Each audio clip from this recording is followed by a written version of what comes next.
दोस्तों स्वागत है आपका आपके अपने YouTube channel LCP chemistry hub में। आज के इस पर्टिकुलर वीडियो सेशन में फिल इन द ब्लैंक्स मतलब रिक्त स्थान की पूर्ति वाले प्रश्नों को अपन हल करेंगे।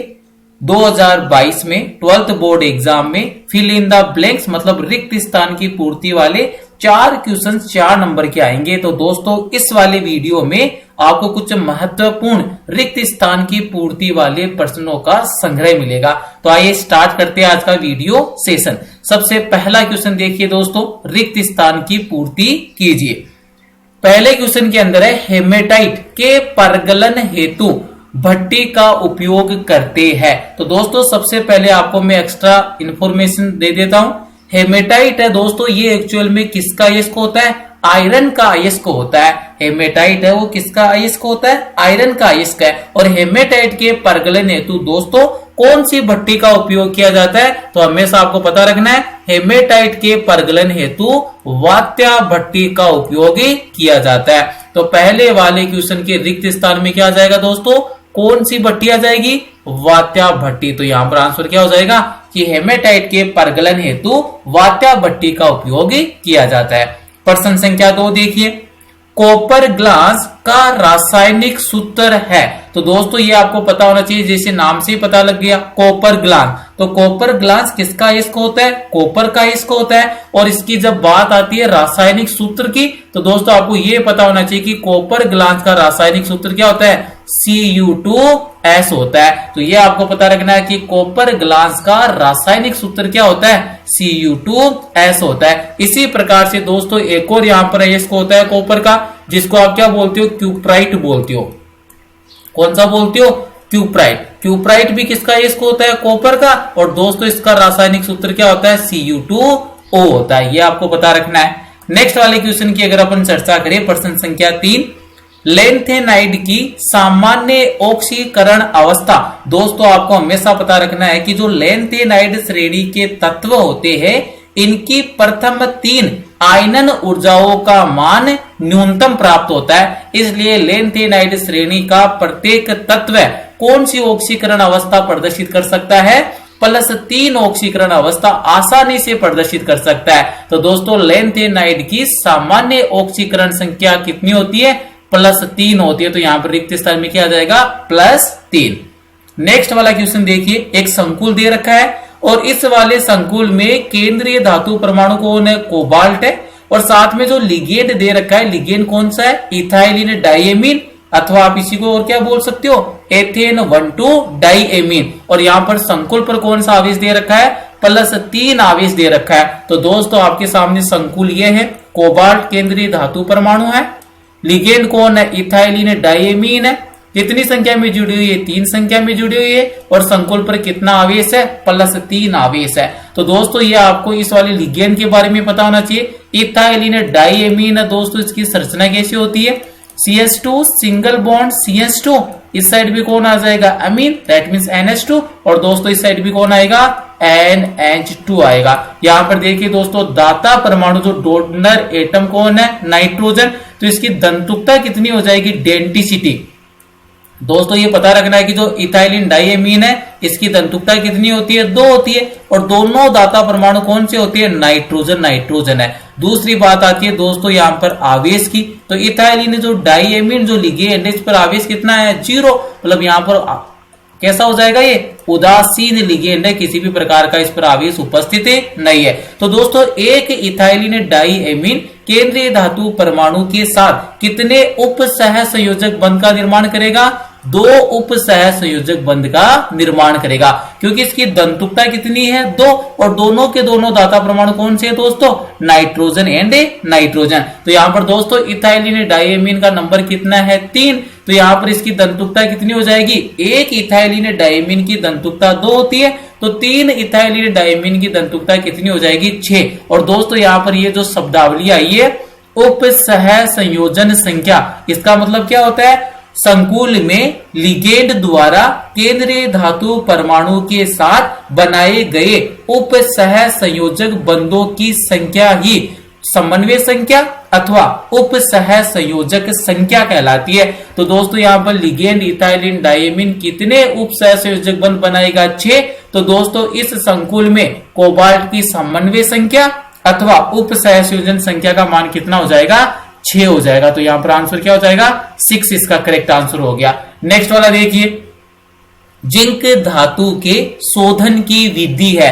दोस्तों आपको ये पता रहना चाहिए कि जो डी ब्लॉक की बात करते हो और डी ब्लॉक के अंदर कौन से वर्ग के लिए, 12th वर्ग के लिए मतलब 12वें वर्ग में कौन कौन सी धातु उपस्थित होती है? जिंक होता है, कैडमियम होता है और कौन होता है? मरकरी होता है। दोस्तों इस वाले वर्ग के मतलब वर्ग संख्या 12वें के ये जो तीनों की तीनों जो धातुएं होती है इसमें अयुग्मित इलेक्ट्रॉन की संख्या कितनी होती है? 0।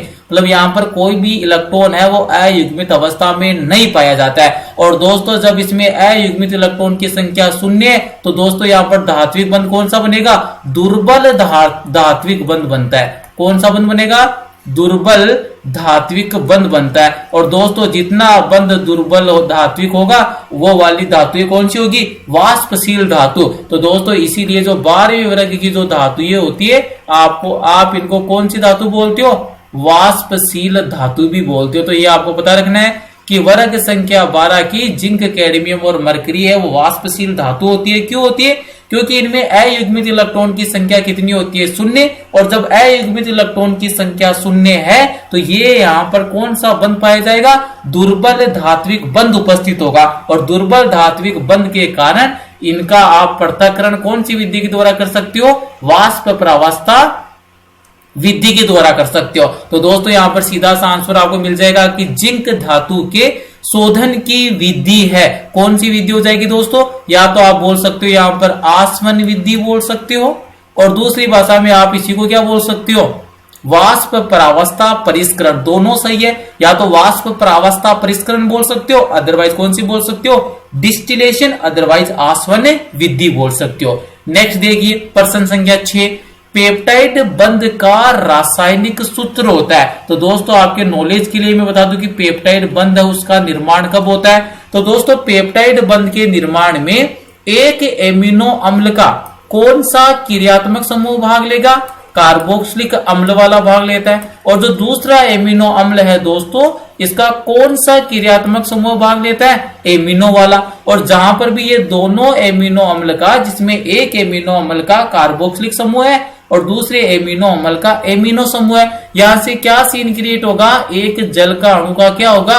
निष्कासन हो जाएगा दोस्तों। और जल के अणु के निष्कासन होने के उपरांत दोनों एमिनो अम्ल जिस आबंध के द्वारा आपस में आबंधित रहते हैं उसी को कौन सा बोलते हो? पेप्टाइड बंध बोलते हो। तो यहां पर देखिए दोस्तों किस फॉर्म में यहां से जल का अणु का निष्कासन होगा?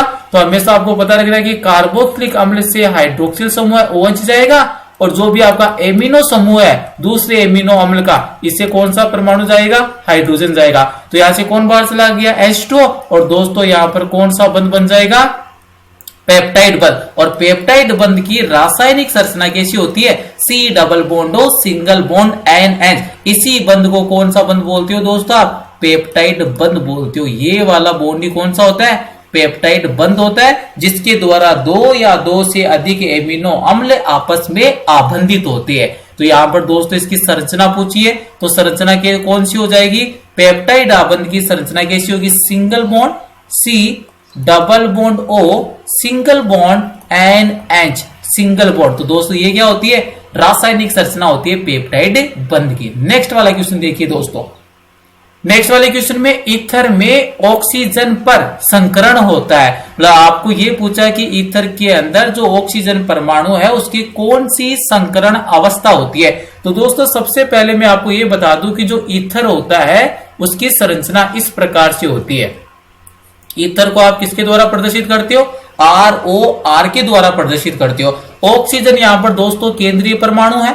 ऑक्सीजन 16वें वर्ग से संबंधित होता है और इसके पास कितने इलेक्ट्रॉन होते हैं संयोजी कोष में? 6 इलेक्ट्रॉन। 6 इलेक्ट्रॉन में से दोस्तों 2 इलेक्ट्रॉन तो बंध बनाने में यूटिलाइज हो जाती है।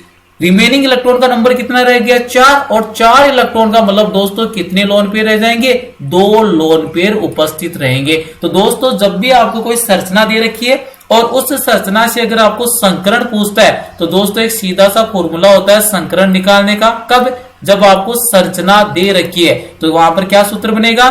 सिग्मा बंधों की संख्या meaning number of sigma bond. तो दोस्तों वहां पर आपको क्या करना है? सिग्मा बंधों की संख्या, तो कितने सिग्मा बंध बन रही है उनको काउंट करना है, प्लस लोन पेयर की संख्या, मतलब कितने आपके पास एकांकी इलेक्ट्रॉन युग्म है उनकी संख्या। अगर इन दोनों का आप योग कर दोगे तो आपको क्या प्राप्त हो जाएगा? स्टेरिक नंबर प्राप्त हो जाएगा, और वही किसके बराबर होता है? संकरण के बराबर होता है। दोस्तों इस वाली स्थिति में ऑक्सीजन परमाणु की देखें तो सिग्मा, सिंगल बॉन्ड हमेशा कौन सा होता है? सिग्मा होता है। तो सिग्मा बंधों की संख्या कितनी आ गई? 2, प्लस लोन पेयर की बात करें तो कितने लोन पेयर है दोस्तों? 2, तो 2 + 2 कितना हो गया? 4, और 4 का मीनिंग दोस्तों कौन सा संकरण हो गया? sp3 संकरण हो गया। तो आपको आंसर मिल गया यहां से कि जो ईथर होता है इसमें ऑक्सीजन परमाणु पर कौन सा संकरण होता है दोस्तों? sp3 संकरण उपस्थित होता है। एक और यहां से दोस्तों एक और क्वेश्चन बनता है, उसको भी अपन यहीं पर डिस्कस कर लेते हैं कि यहां पर बंद जो कोण है उसकी तुलना भी करवा लेता है। तो यहां पर देखिए एल्कोहल और ईथर की बात करेंगे दोस्तों अपन मेजरली। तो ईथर के अंदर तो क्या हो गया? ROR, ये तो कौन सा हो गया? ईथर। और ईथर के ऑक्सीजन पर कितने लोन पेयर उपस्थित होते हैं? 2 लोन पेयर उपस्थित होते हैं। ये तो हो गया दोस्तों आपका कौन सा? ईथर का अणु हो गया। दूसरी अपन तुलना किससे कर रहे हैं? एल्कोहल। एल्कोहल का मीनिंग क्या है? ROH, इसको आप क्या बोलते हो? एल्कोहल बोलते हो दोस्तों। ये वाले अणु को आपने क्या बोल दिया? एल्कोहल। और एल्कोहल में भी ऑक्सीजन परमाणु के पास कितने संख्या में लोन पेयर उपस्थित रहेंगे?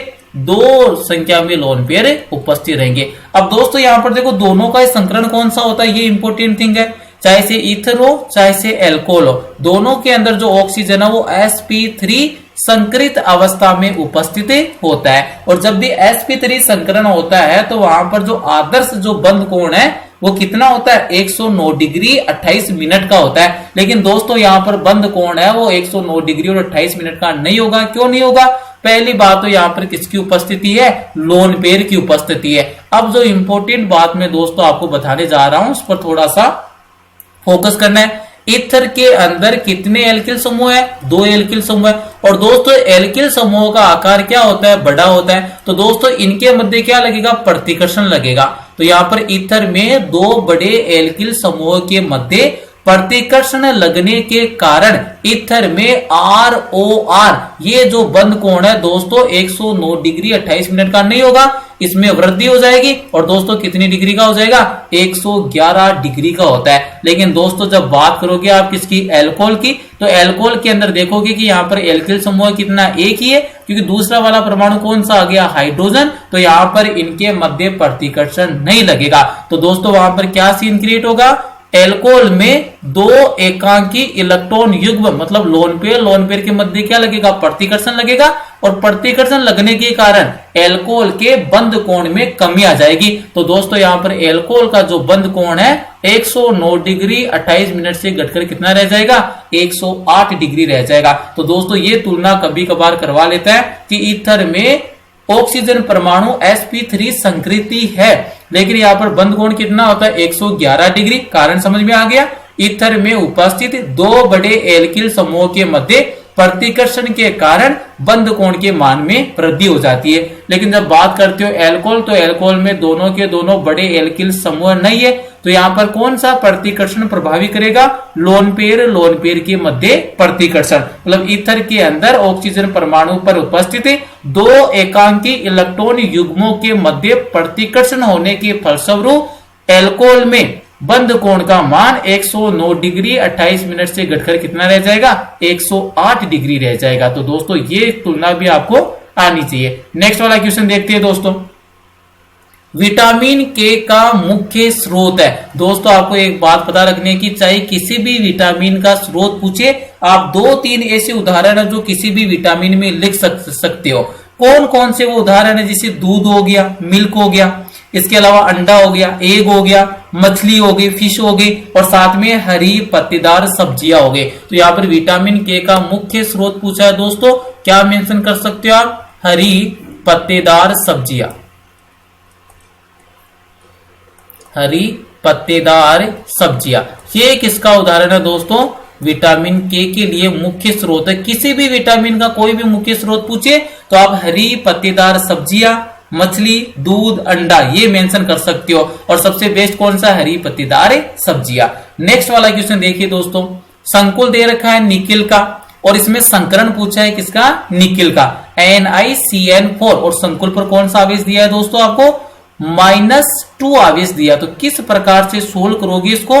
तो ये देखिए दोस्तों, संकुल बना लीजिए। सबसे पहले संकुल है जिसमें केंद्रीय धातु परमाणु निकिल है, लिगेंड कौन है? साइनाइड है। कितना बंध बना रहा है? 4 बंध बना रहा है, मतलब समन्वय संख्या 4 है। और संकुल पर कौन सा आवेश दे रखा है? -2 दे रखा है। तो दोस्तों सबसे पहले तो आप यहां से निकिल की ऑक्सीकरण अवस्था पता करोगे, कितनी आ जाएगी? +2 आ जाएगी। और निकिल का परमाणु क्रमांक कितना है? 28 होता है। और 28 के लिए दोस्तों इसका किस प्रकार से आप इलेक्ट्रॉनिक विन्यास मेंशन करोगे? 3d8 and 4s0। ये हो गया इसका इलेक्ट्रॉनिक विन्यास। 4s के बाद में उपलब्ध कक्षक कौन से रहेंगे? 4p के भी रहेंगे। यहां पर लीजिए दोस्तों, ये लीजिए मैंने d कक्षक बना दिए। 3d में कितने कक्षक होते हैं? 5 कक्षक होते हैं। ये लीजिए दोस्तों d कक्षक बना दिए। s में कितना कक्षक होता है? 1। और दोस्तों p में कितने कक्षक होते हैं? 3 होते हैं, px, py और pz। ये जो आपने कक्षक बनाए दोस्तों किसके बनाए? निकिल +2 आयन के बनाए। तो यहां पर d में कितने इलेक्ट्रॉन है? 8। तो 1 2 3 4 5 6 7 and 8। S और P वाले क्या है? वेकेंट है दोस्तों। यहां पर अब आपको डायरेक्ट मैंने ट्रिक बता रखी है VBT के लिए। तो यहां पर लिगेंड कौन सा है? साइनाइड लिगेंड है, CN-। और दोस्तों यहां पर ऑक्सीकरण अवस्था कितनी है? +2। और साइनाइड लिगेंड कौन सा लिगेंड होता है? पर्बल लिगेंड होता है दोस्तों। साइनाइड जो लिगेंड है वो कौन सा लिगेंड होता है? पर्बल लिगेंड होता है। और पर्बल लिगेंड दोस्तों क्या करेगा? चेंज इन EC, मतलब क्या करेगा? इलेक्ट्रॉनिक विन्यास में क्या करेगा? परिवर्तन करेगा। EC जो भी आएगा इलेक्ट्रॉनिक विन्यास में क्या होगा? परिवर्तन होगा। और इलेक्ट्रॉनिक विन्यास में दोस्तों परिवर्तन का मतलब क्या होता है? जो अयुग्मित इलेक्ट्रॉन है उसका क्या कर देना? युग्मन कर देना। तो ये देखिए दोस्तों, यहां पर जैसे युग्मन होगा, किस प्रकार से युग्मन होगा? जो भी अयुग्मित इलेक्ट्रॉन है दोस्तों आपको उसको क्या कर देना है? युग्मन कर देना। 1 2 3 4 5। तो देखिए दोस्तों किस प्रकार से इलेक्ट्रॉन उपस्थित है इसके अंदर। 8 इलेक्ट्रॉन फिल करने, 1 2 3 4 5 6 7 8। अब यहां पर वेकेंट कक्षक कौन सा आएगा? S वाला। उसके नेक्स्ट कौन है? P कक्षक है। तो दोस्तों आपको यहां पर कितने रिक्त कक्षक चाहिए? जितनी लिगेंड की, जितनी केंद्रीय धातु परमाणु की समन्वय संख्या है। तो यहां पर दोस्तों साइनाइड है वो एक दंतुक लिगेंड होता है, मतलब एक उपसहसंयोजक बंध का निर्माण करता है। कितने मेंशन कर रखे संकुल में? 4। तो आपको कितने रिक्त कक्षक चाहिए? 4 रिक्त कक्षकों की आवश्यकता है। तो पहला रिक्त कक्षक से तो यहां पर उपसहसंयोजक बंध बन जाएगा, ये सेकंड वाला, ये थर्ड, और ये कौन सा हो गया? 4। दोस्तों कौन सा संकरण हो जाएगा? एक तो DsP2। तो यहां पर दोस्तों संकरण कौन सा आ गया? DsP2 आ गया। sp3 संकरण नहीं है। कौन सा संकरण है दोस्तों? DsP2। तो यहां पर आंसर क्या हो जाएगा? निकिल का संकरण कौन सा आएगा दोस्तों? DsP2 संकरण आ जाएगा। नेक्स्ट देखिए, साइनोकोबालेमिन विटामिन का नाम है। तो दोस्तों ये पता रखना है कि जो साइनोकोबालेमिन है ये एक वैज्ञानिक नाम है। और कौन से विटामिन का वैज्ञानिक नाम है दोस्तों? विटामिन B12 का वैज्ञानिक नाम है। तो ये पता रखना है, साइनोकोबालेमिन विटामिन कौन सी विटामिन का वैज्ञानिक नाम होता है?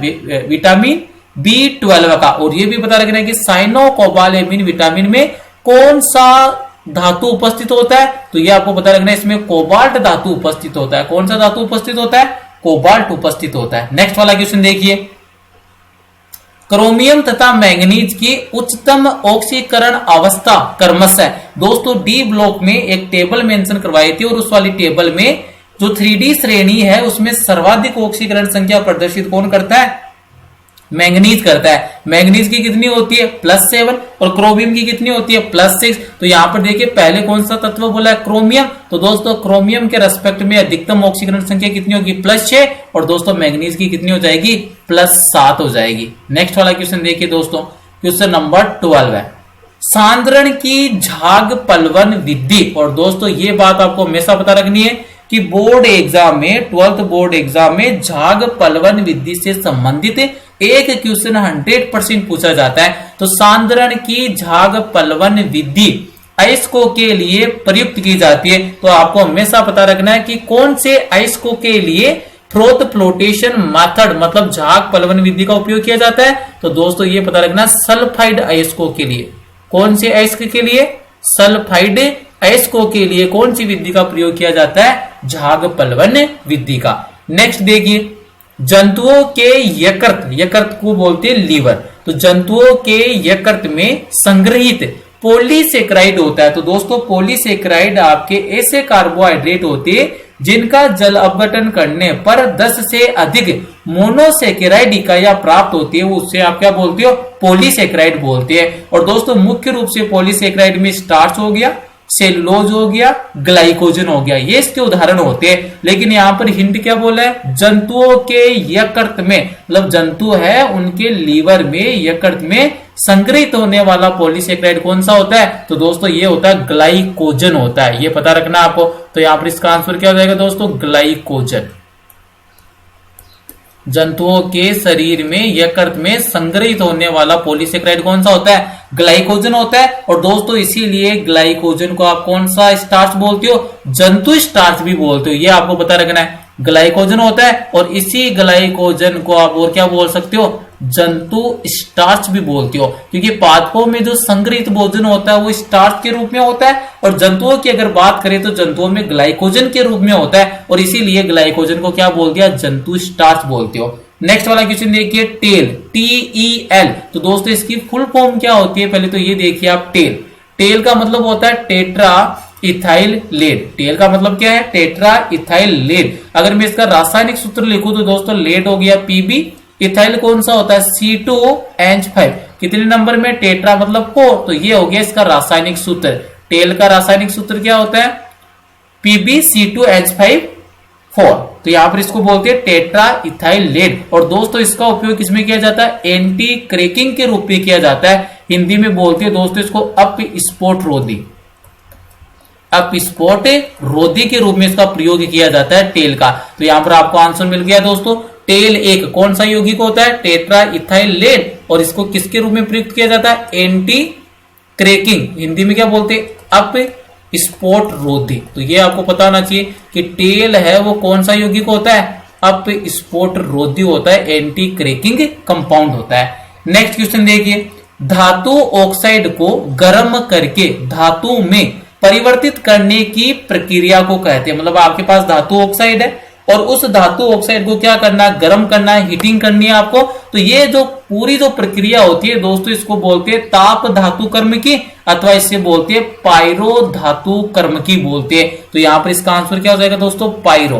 पायरो का मतलब होता है तापमान से संबंधित, तो यहां पर कौन सा हो जाएगा? पायरो धातु कर्मक कहते हैं, पायरो धातु कर्मक कहते हैं। तो ये पता रखना है कि जब भी धातु ऑक्साइड है उसको गर्म करके धातु में परिवर्तित करने की जो प्रक्रिया है इसको कौन सी बोलते हैं? पायरो मेटलर्जी बोलते हैं, और हिंदी में क्या बोलते हैं? पायरो धातु कर्मक, अदरवाइज आप बोल सकते हो ताप धातु कर्मक कहते हैं। नेक्स्ट देखिए, कॉपर का शोधन विधि द्वारा किया जाता है। तो दोस्तों यहाँ पर कॉपर का क्या करना है? शोधन करना है। तो कॉपर के शोधन की कौन सी विधि होती है दोस्तों? विद्युत अपघटन। तो ये भी इंपोर्टेंट बनता है दोस्तों। कॉपर के अगर शोधन की बात करता है तो कौन सी विधि के द्वारा किया जाएगा? विद्युत अपघटन विधि के द्वारा किया जाएगा। विद्युत अपघटन विधि के द्वारा मतलब इलेक्ट्रोलाइसिस मेथड के थ्रू किया जाता है, मतलब विद्युत अपघटन विधि के द्वारा। नेक्स्ट वाला क्वेश्चन देखिए, ऐप केंद्र के कारण लिथियम क्लोराइड के क्रिस्टल का रंग कौन सा होता है? गुलाबी रंग का होता है। और दोस्तों ये आपको हमेशा पता रखना है कि ऐप केंद्र किसको बोलते हैं? अयुग्मित इलेक्ट्रॉन से भरी हुई रिक्तिका को ऐप केंद्र कहते हैं, और ऐप केंद्र क्रिस्टल के रंग के लिए उत्तरदायी होता है। और ऐप केंद्र का निर्माण कौन से दोष में होता है दोस्तों? धातु आधिक्य दोष में होता है। तो आपको यह पता रखना है कि जो धातु आधिक्य दोष है उसके अंदर ऐप केंद्र का निर्माण होता है। और ऐप केंद्र का मतलब क्या होता है कि ये क्रिस्टल को क्या प्रदान करता है? रंग प्रदान करता है। और लिथियम क्लोराइड का जो क्रिस्टल है दोस्तों कौन से रंग का होता है? गुलाबी रंग का होता है। नेक्स्ट वाला क्वेश्चन देखिए, क्वेश्चन नंबर 18। क्वेश्चन नंबर 18 में आपको एक संकुल दिया है K4FeCN6। संकुल में आयरन की प्राथमिक संयोजकता है। दोस्तों आपने एक वर्नर सिद्धांत पढ़ा होगा, और उस वर्नर सिद्धांत के अकॉर्डिंग क्या होता है कि जो भी संकुल होता है उसमें दो प्रकार की संयोजकता होती है दोस्तों। एक कौन सी संयोजकता होती है? प्राथमिक संयोजकता। और दूसरी वाली कौन सी संयोजकता होती है दोस्तों? द्वितीयक संयोजकता। और आपको अगर वर्नर सिद्धांत का नॉलेज है तो उसके आधार पर आप बता सकते हो कि प्राथमिक जो संयोजकता होती है दोस्तों सामान्यतः किसके द्वारा प्रदर्शित होती है? केंद्रीय धातु परमाणु की ऑक्सीकरण अवस्था। केंद्रीय धातु परमाणु की जो ऑक्सीकरण अवस्था होती है वही किसको प्रदर्शित करती है? प्राथमिक संयोजकता को प्रदर्शित करती है। जब बात आती है दोस्तों द्वितीयक संयोजकता की, तो द्वितीयक संयोजकता एक्चुअल में किसके द्वारा प्रदर्शित होती है?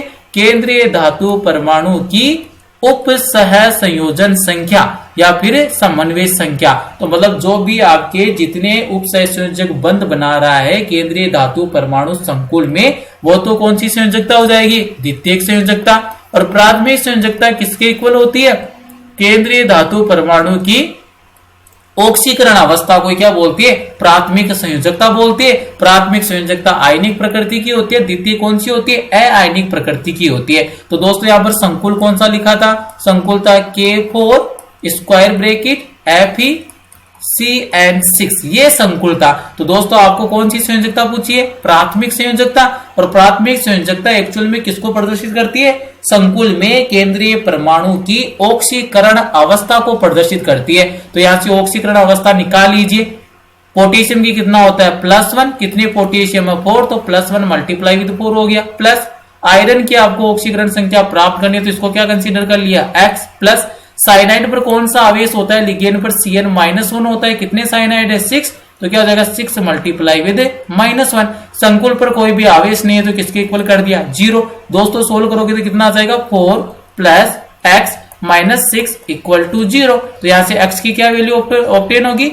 6 माइनस 4 इक्वल टू +2। तो यहां पर दोस्तों कितनी हो जाएगी प्राथमिक संयोजकता? +2 हो जाएगी। तो ये आपको पता रखना है कि प्राथमिक संयोजकता एक्चुअली में क्या होती है? संकुल में केंद्रीय धातु परमाणु की ऑक्सीकरण अवस्था होती है। और द्वितीयक संयोजकता क्या होती है? संकुल में लिगेंड के द्वारा केंद्रीय धातु परमाणु के साथ बनाए गए उप सह संयोजक बंधों की संख्या होती है।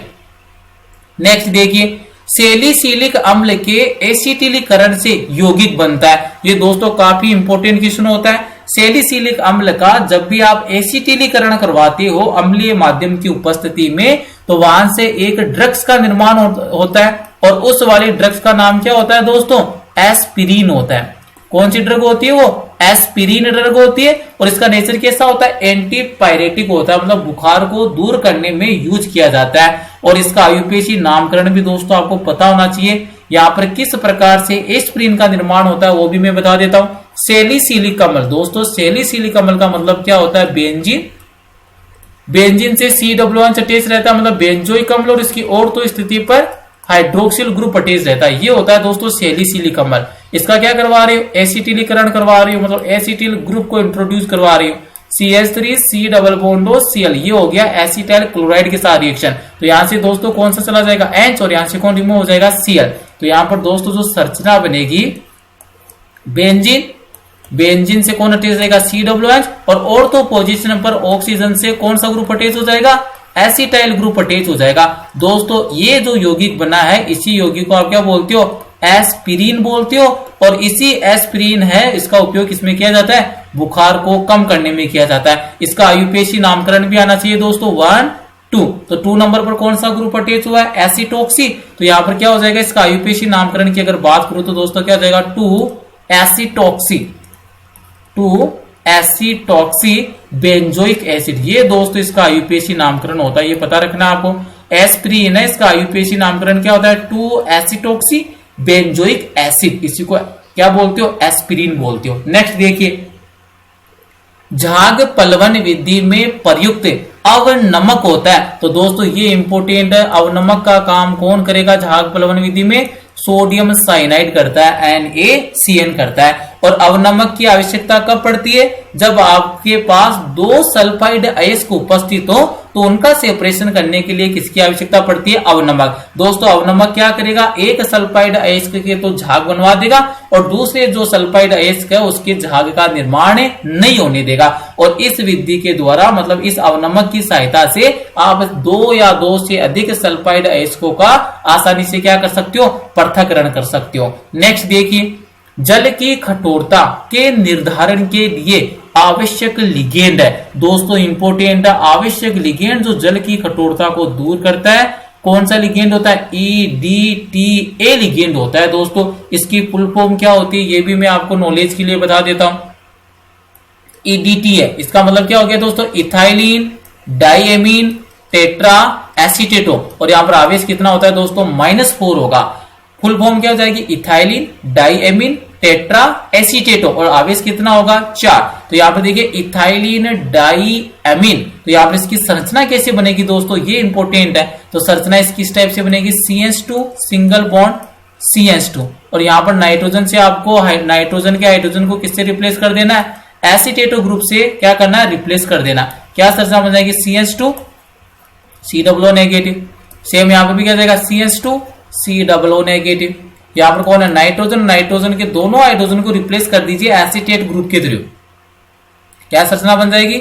CH2 single bond COO negative. Same thing यहां पर है, CH2 single bond COO negative. तो ये आपको पता रखना है कि ये जो EDTA जो लिगेंड होता है इथाइलिन डाइएमीन टेट्रा एसीटेटो, इसकी डेंटिसिटी मतलब दंतुकता कितनी होती है? तो दोस्तों ये पता रखना है EDTA की दंतुकता कितनी होती है? 6 होती है। मतलब 60 दंतुक लिगेंड होता है। मतलब ये केंद्रीय धातु परमाणु के साथ कितने उपसह संयोजक बंध का निर्माण कर सकता है?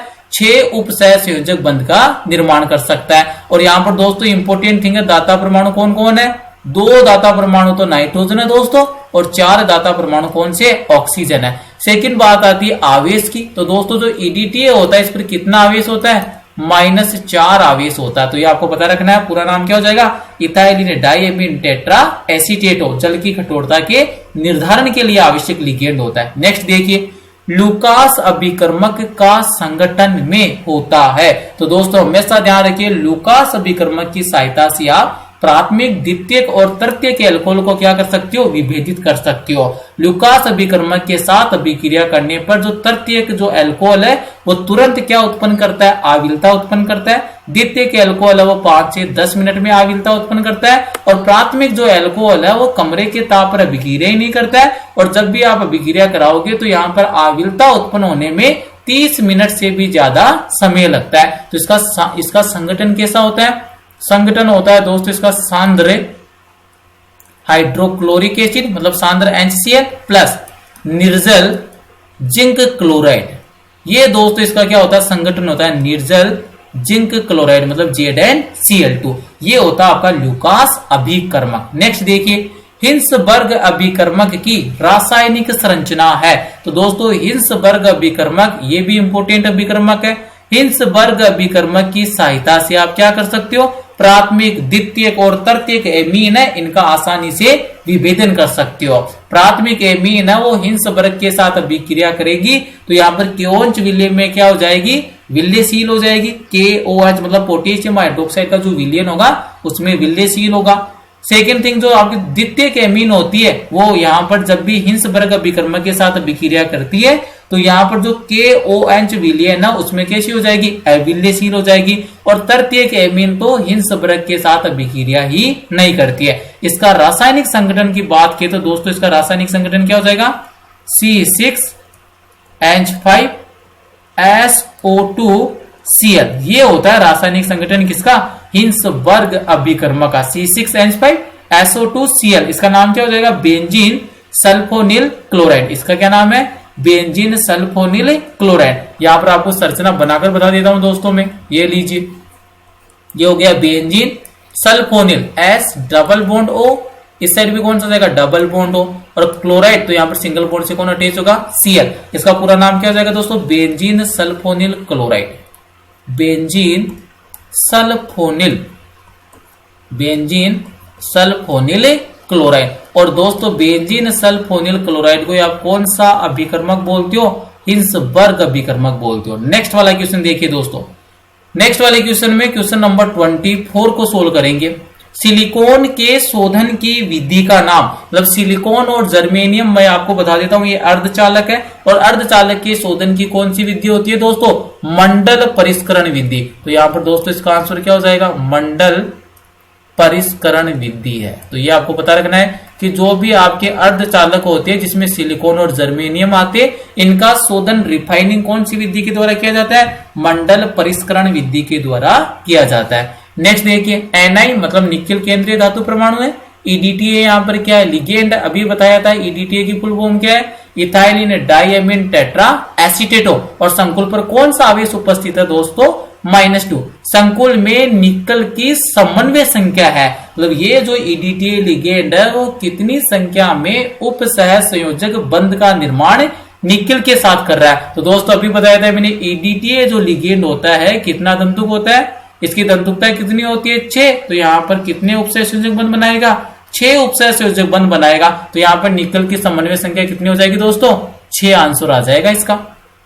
नेक्स्ट देखिए, विटामिन B1 की कमी से होने वाली बीमारी। तो दोस्तों विटामिन B1 की कमी से कौन सी बीमारी हो जाती है, बेरी बेरी रोग हो जाता है। कौन सा रोग हो जाता है, बेरी बेरी। तो ये पता रखना, बेरी बेरी जो डिजीज होती है वो विटामिन B1 की कमी से होती है। नेक्स्ट देखिए, एल्यूमिना के अपचयन में धातु प्रयुक्त की जाती है। ये दोस्तों इंपॉर्टेंट क्वेश्चन होता है, जो कि आपके एलिंगम आरेख मतलब जो चैप्टर नंबर 6 होता है धातु कर्म की, वहां से ये सोल्व होता है। तो एल्यूमिना के अपचयन में कौन सी धातु प्रयुक्त की जाती है दोस्तों, हमेशा पता रखना, मैग्नीशियम धातु Mg। तो कौन सी धातु का उपयोग एल्यूमिना के अपचयन में किया जाता है, मैग्नीशियम धातु का उपयोग किया जाता है। नेक्स्ट देखिए, आयरन तथा कॉपर दोनों अयस्क में उपस्थित होते हैं। यह भी काफी इंपॉर्टेंट क्वेश्चन है, क्योंकि यहाँ पर आपको ऐसा अयस्क बताना है जिसमें आयरन भी आ जाए, मतलब लोहा भी आ जाए, और साथ में कॉपर भी आ जाए। तो दोस्तों ये कौन सा अयस्क होता है, इसका नाम है आयरन पाइराइट। फॉर्मूला क्या होता है, CuFeS2। तो इसका पूरा नाम क्या होता है, आयरन पाइराइट। दोस्तों याद रखना है कि आयरन पाइराइट ऐसा अयस्क है जिसमें आयरन तथा कॉपर दोनों ही क्या होती है, उपस्थित होती है। फॉर्मूला देख लेना, CuFeS2, और इसी का नाम क्या है, आयरन पाइराइट है। क्या नाम है इसी का, आयरन पाइराइट। लिख देता हूं मैं यहां पर, इसी जो रासायनिक सूत्र का नाम क्या होता है दोस्तों, iron pyrite. Iron pyrite formula देख लेना इसका, CuFeS2। ग्लूकोज को ब्रोमीन जल से ऑक्सीकरण करने पर, तो दोस्तों यहां पर देखिए ग्लूकोज की ऑक्सीकरण की 2 विक्रियाएं होती है, एक में ब्रोमीन जल के साथ ऑक्सीकरण होता है, एक में किसके साथ होता है, सांद्र नाइट्रिक अम्ल के साथ। तो यहाँ पर ग्लूकोज का ऑक्सीकरण किसके साथ हो रहा है, ब्रोमीन जल के साथ। तो हमेशा ध्यान रखना है कि जब भी ब्रोमीन जल से ग्लूकोज का ऑक्सीकरण होगा, कौन सा अम्ल बनेगा दोस्तों, ग्लूकोनिक अम्ल बनेगा। कौन सा अम्ल बनेगा, ग्लूकोनिक अम्ल बनेगा। और दोस्तों अगर यहाँ पर किसका उपयोग कर लेता, अगर दोस्तों यहाँ पर उपयोग हो जाता सांद्र नाइट्रिक अम्ल का, तो उस वाली स्थिति में कौन सा अम्ल बनता दोस्तों, सैकेरिक अम्ल बनता। कौन सा अम्ल बनता दोस्तों, सैकेरिक अम्ल का निर्माण हो जाता। नेक्स्ट वाला देखिए दोस्तों, अब नेक्स्ट वाले 2 क्वेश्चन है जो इंपोर्टेंट है, एनसीईआरटी की क्वेश्चन है, काफी इंपोर्टेंट है। तो यहां पर देखेंगे इनको किस टाइप से सोल्व करना है। पहला क्वेश्चन देखिए दोस्तों, हेलो एल्केन की केसीएन से अभिक्रिया करके मुख्य उत्पाद के रूप में एल्किल साइनाइड का निर्माण होता है, जबकि एजीसीएन से अभिक्रिया करने पर आइसोसाइनाइड प्रमुख उत्पाद के रूप में प्राप्त होता है। इसका कारण बताना। तो यहाँ पर दोस्तों एक्चुअली में क्या है, हेलो एल्केन। हेलो एल्केन का मीनिंग क्या हो गया, RX हो गया। अच्छे से अंडरस्टैंड करना दोस्तों, इसका रीजन इंपोर्टेंट है, और रीजन आपको डायरेक्ट रिएक्शन से पता चल जाएगा। एल्काइल हैलाइड या हेलो एल्केन क्या होता है, RX।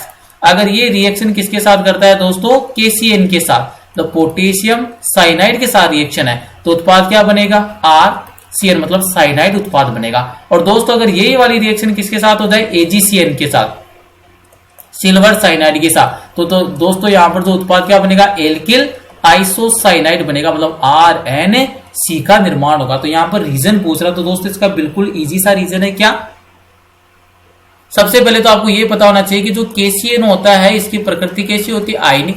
क्योंकि यहाँ पर पोटेशियम है वो कौन से वर्ग का तत्व होता है, S ब्लॉक का तत्व होता है, प्रथम वर्ग का तत्व है, साथ में S ब्लॉक वाले तत्व हमेशा कौन से यौगिक बनाना पसंद करते हैं, आयनिक यौगिक। तो KCN क्या होता है, आयनिक, और आयनिक होगा तो दोस्तों क्या क्या मिल जाएगा, K प्लस मिल जाएगा, प्लस क्या मिल जाएगा, Cl माइनस मिल जाएगा। सेकंड दोस्तों यहाँ पर कौन सा, AgCl। Ag कौन से ब्लॉक का तत्व होता है, डी ब्लॉक का। और दोस्तों डी ब्लॉक के जो तत्व है वो आयनिक यौगिक भी बनाते हैं और उपसह संयोजक या सह संयोजक यौगिक भी बनाते हैं। तो दोस्तों एक्चुअल में इसकी जो अपन तुलना करेंगे अगर KCN के साथ, तो KCN की तुलना में ये कैसा होता है, सह संयोजक होता है, मतलब आयनिक नहीं होता। तो दोस्तों पहला रीजन तो ये हो गया कि जो KCN है वो कौन सी प्रकृति का यौगिक है, आयनिक प्रकृति का यौगिक है, और AgCN कौन सी प्रकृति का यौगिक है, सह संयोजक प्रकृति का यौगिक है, पहली बात। दूसरी बात आपको दोस्तों हमेशा ये पता रखनी है कि जब भी समान परमाणुओं के मध्य बंध बन रहा है, जैसे कहीं पर कार्बन कार्बन के मध्य बंध बन रहा है, कहीं पर कार्बन और नाइट्रोजन के मध्य बन रहा है, और कहीं पर कार्बन और ऑक्सीजन के मध्य बन रहा है, तो हमेशा ये ध्यान रखना है कि जब भी एक समान परमाणुओं के मध्य बंध का निर्माण होता है तो वो वाला बंध दोस्तों हमेशा ये क्या होता है, प्रबल होता है। तो यहाँ पर देखिए रीजन किस टाइप से मेंशन करोगे, KCl तो पोटेशियम साइनाइड प्रमुखतः किस प्रकृति का होता है, आयनिक प्रकृति का होता है। अभी बताया क्योंकि एस ब्लॉक के जो तत्व है वो कौन सी यौगिक बनाते हैं, हमेशा आयनिक यौगिक का ही निर्माण करते हैं। तो दोस्तों KCN कौन सी प्रकृति का हो गया, पहली बात आयनिक प्रकृति का हो गया।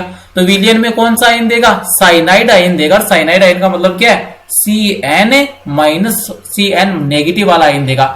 यद्यपि कार्बन तथा नाइट्रोजन दोनों ही परमाणु इलेक्ट्रॉन युगल मतलब इलेक्ट्रॉन युग्म प्रदान करने की स्थिति में होते हैं। ये इंपॉर्टेंट बात और बोल रहा है कि दोस्तों आपको पता है कि जो साइनाइड होता है ये कौन सा लिगेंड होता है, उभय दंतुक लिगेंड है। और उभय दंतुक लिगेंड क्यों बोला है, क्योंकि यहाँ पर दो दाता परमाणु उपस्थित होते हैं। लेकिन दोस्तों हमेशा ध्यान रखना उभय दंतुक लिगेंड में एक समय पर केवल एक ही दाता परमाणु केंद्रीय धातु परमाणु के साथ उपसह संयोजक बंध का निर्माण करता है। तो यहाँ पर यही बात बोला कि जो साइनाइड होता है उसमें जो आक्रमण है वो कार्बन और नाइट्रोजन दोनों कर सकते हैं। क्यों, क्योंकि साइनाइड है वो कौन सा लिगेंड होता है, उभय दंतुक लिगेंड होता है।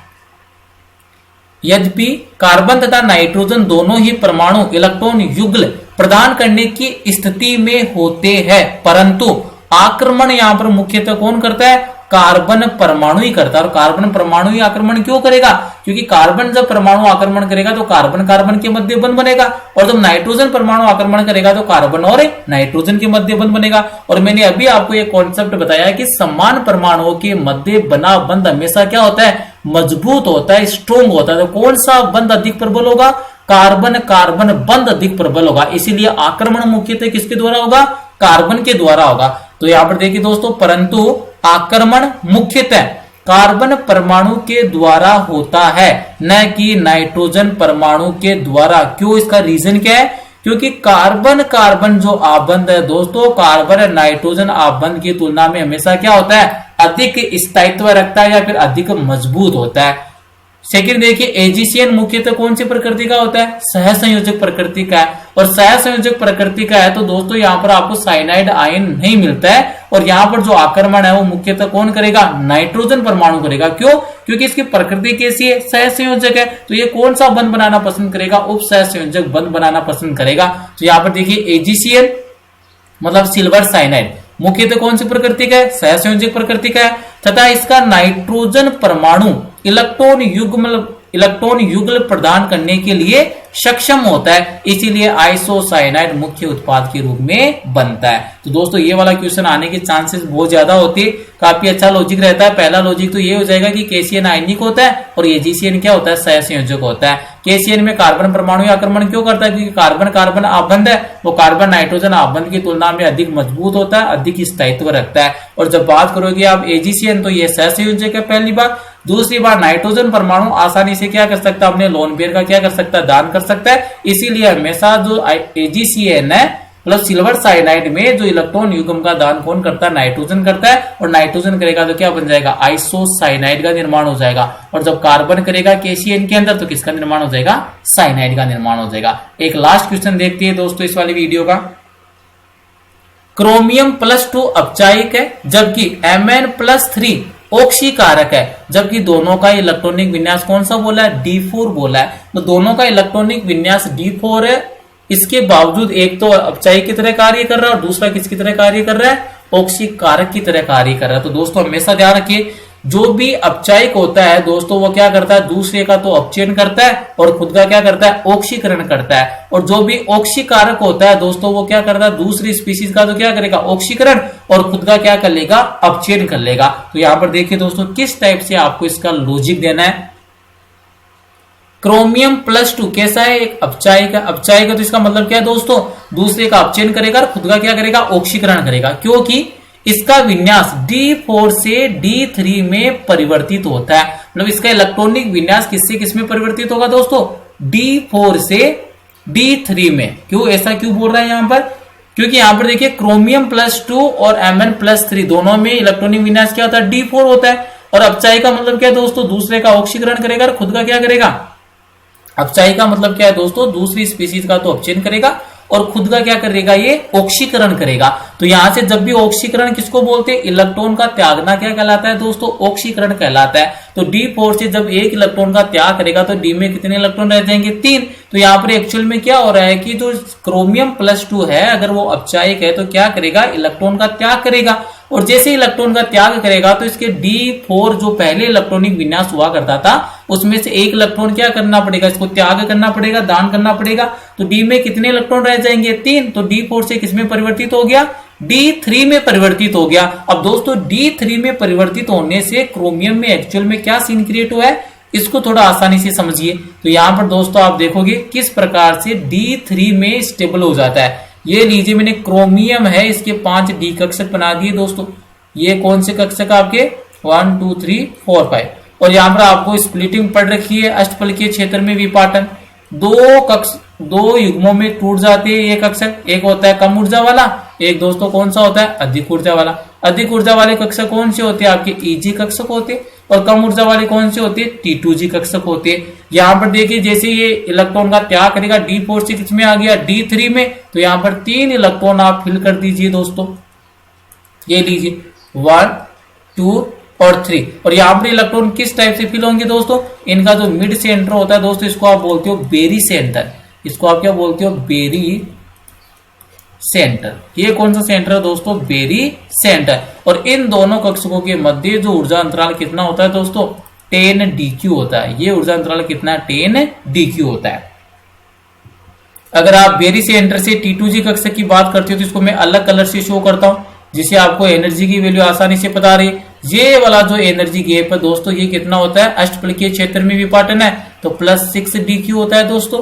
और ये वाला जो यहाँ पर ऊर्जा अंतराल है बेरी सेंटर से T2G का, ये कितना होता है दोस्तों, -4 DQ होता है। कितने इलेक्ट्रॉन फिल करने हैं दोस्तों, आपको 3 इलेक्ट्रॉन फिल करने। तो देखिए सबसे पहले इलेक्ट्रॉन कौन से कक्षक में भरे जाते हैं, हमेशा न्यूनतम ऊर्जा वाले कक्षकों में इलेक्ट्रॉन को भरा जाता है। तो न्यूनतम ऊर्जा वाले कौन से, T2G। तो ये लीजिए फर्स्ट वाला इलेक्ट्रॉन, ये सेकंड वाला और ये थर्ड वाला। तो अब आपको आसानी से पता चल गया होगा कि जब क्रोमियम +2 अपचायक का काम करेगा तो इस वाली स्थिति में उसका इलेक्ट्रॉनिक विन्यास D4 से D3 में परिवर्तित हो रहा है। और D3 में परिवर्तित होने से आपको बेनिफिट क्या मिलेगा कि जो T2G जो कक्षक है वो कैसे हो गए, अर्धपूरित कक्षक हो गए। और हमेशा ध्यान रखिए अर्धपूरित तथा पूर्ण पूरित कक्षकों का स्थायित्व अन्य विन्यासों की तुलना में हमेशा ही क्या होता है, अधिक होता है। तो दोस्तों कारण पता चल गया कि क्रोमियम +2 अपचायक है तो कौन सा आएगा, D3। और D3 का मतलब क्या है कि T2G कक्षक क्या होती है, अर्धभरित होती है और इनका स्थायित्व क्या होता है, अधिक होता है। तो पहला देखिए क्योंकि इसका विन्यास D4 से D3 में परिवर्तित होता है जिसमें अर्धपूरित या अर्धभरित T2G स्तर होता है। कौन से कक्षक होते हैं, अर्धपूरित T2G कक्षक, और इनका स्थायित्व क्या होता है, अर्धपूरित और पूर्ण पूरित कक्षकों का स्थायित्व सर्वाधिक होता है। दूसरा केस देखिए दोस्तों, दूसरे केस में क्या बताया, Mn+3 क्या है, ऑक्सीकारक है। ऑक्सीकारक का मतलब क्या है दोस्तों, दूसरे का तो ऑक्सीकरण करेगा और खुद का क्या कर लेगा, अपचयन कर लेगा दोस्तों। ऑक्सीकारक का मतलब भी क्या होता है, दूसरे का तो ऑक्सीकरण करेगा दूसरी स्पीशीज का और खुद का क्या कर लेगा, अपचयन कर लेगा। तो यहां पर देखिए Mn+2 से Mn+3 में परिवर्तन से अर्धपूरित D5 विन्यास प्राप्त होता है जो इसे अतिरिक्त स्थायित्व प्रदान करता है। तो यहां पर दोस्तों आपको यह पता चल जाना चाहिए Mn+2 और Mn+2 के लिए, ये तो किसके लिए बोला था आपने, क्रोमियम ये वाला किसके लिए था दोस्तों? क्रोमियम के लिए। और यहाँ पर नेक्स्ट वाला अपन किसकी बात कर रहे हैं? मैंगनीज के लिए। तो मैंगनीज किसकी बात कर रहा है? +2। और मैंगनीज +2 का इलेक्ट्रॉनिक विन्यास क्या होता है? 3d5 4s0 होता है दोस्तों। यही होता है स्किन टाई वाली कार में, बिल्कुल यही होता है 3d5 4s0। तो यहाँ पर देखिए दोस्तों, डी में कितने कक्षक होते हैं? 5। और 500 कक्षकों में कितना इलेक्ट्रॉन आ जाएगा? एक इलेक्ट्रॉन आ जाएगा। और अभी मैंने बोला था कि अर्धपूरित और पूर्ण पूरित कक्षकों का स्थायित्व क्या होता है? सर्वाधिक होता है। तो दोस्तों यहाँ पर दोनों बातें आपकी क्लियर हो जानी चाहिए कि यहाँ पर जो D4 से D3 में परिवर्तित हुआ तो T2G कैसा मिला? अर्धभरित मिला। और अर्धभरित का स्थायित्व क्या होता है? अधिक होता है। दूसरी ओर अगर मैंगनीज +3 की बात करोगे, जो ऑक्सीकारक है, ऑक्सीकारक का मतलब क्या है? दूसरे का ऑक्सीकरण करेगा और खुद का क्या करेगा? अपचयन। और खुद का अपचयन करेगा तो दोस्तों Mn+3 क्या करेगा? एक इलेक्ट्रॉन को ग्रहण करेगा और एक इलेक्ट्रॉन को ग्रहण करके किसमें कन्वर्ट हो जाएगा? Mn+2 में कन्वर्ट हो जाएगा। क्योंकि यहां पर इसने क्लियर बोला Mn+3 क्या है? ऑक्सीकारक। और ऑक्सीकारक का मतलब क्या है दोस्तों? दूसरे का ऑक्सीकरण, खुद का अपचयन। तो यहां पर जो Mn+3 होता है ये दोस्तों क्या करेगा? एक इलेक्ट्रॉन को ग्रहण करेगा +1 इलेक्ट्रॉन को ग्रहण करना क्या कहलाता है? अपचयन। किसमें कन्वर्ट हो गया? Mn+2 में कन्वर्ट हो गया। जैसे Mn+2 में कन्वर्ट होगा 3d5 बनेगा। और 3d5 का मतलब क्या हो गया? अर्धपूरित इलेक्ट्रॉनिक विन्यास। दूसरी ओर Mn+2 से Mn+3 में परिवर्तन से अर्धपूरित या अर्धभरित D5 विन्यास प्राप्त होता है, जो इसको क्या प्रदान करता है? अतिरिक्त स्थायित्व प्रदान करता है। तो दोस्तों यहां पर आकर आज की वीडियो को एंड करते। अगर वीडियो में आपको कुछ सीखने को मिला तो वीडियो को लाइक कीजिए, कमेंट कीजिए और ज्यादा से ज्यादा अपने फ्रेंड्स और क्लासमेट के साथ शेयर कीजिए। Thank you.